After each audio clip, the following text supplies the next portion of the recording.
ॐ सोमनाथाय नमः। ॐ मल्लिकार्जुनाय नमः। ॐ महाकालेश्वराय नमः।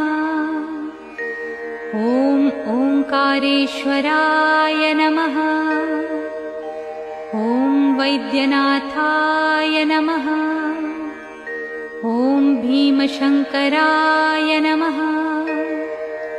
ॐ रामेश्वराय नमः।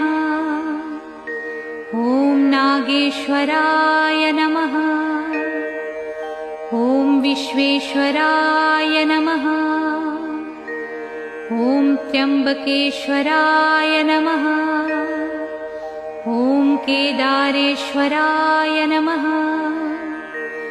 ॐ भुस्मेश्वराय नमः।